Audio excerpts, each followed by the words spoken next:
Mesdames, Messieurs, bonjour et bienvenue sur notre chaîne YouTube.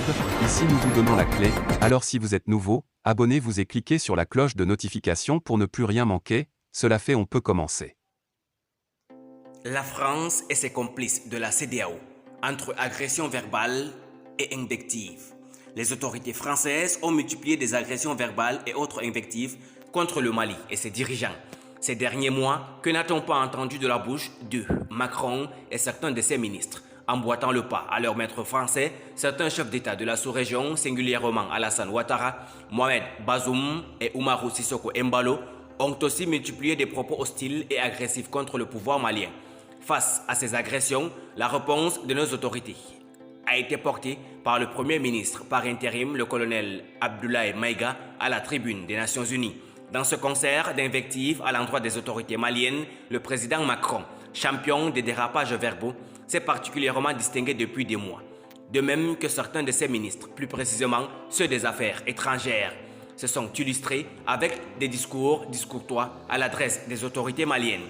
En effet, le président Macron, qui n'a ni digéré le renvoi des troupes françaises du Mali, encore moins la dénonciation par Bamako de l'accord de défense entre la France et le Mali, a multiplié des attaques verbales contre les autorités de la transition.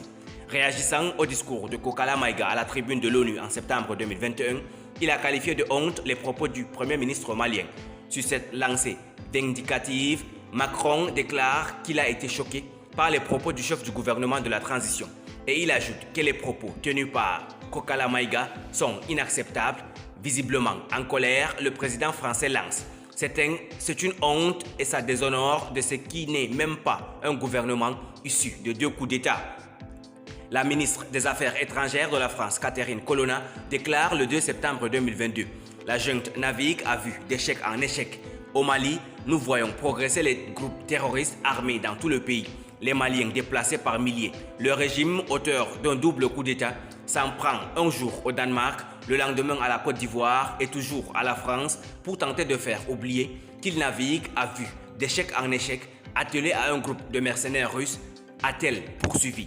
Ces déclarations sont dans la même logique que celle de son prédécesseur Jean-Yves Le Drian, qui lui aussi tenait des propos forts, peu diplomatiques à l'endroit des autorités. Aussi, le jeudi 27 janvier 2022, il dénonçait la décision des autorités de la transition malienne d'expulser le contingent danois de Takuba, une junte illégitime qui prend des mesures irresponsables. Elle porte l'entière responsabilité du retrait des forces danoises et s'isole davantage encore de ses partenaires internationaux. Quant à certains chefs d'État de la CEDEAO, ils se sont illustrés par des invectives et des attaques règles contre les autorités de la transition.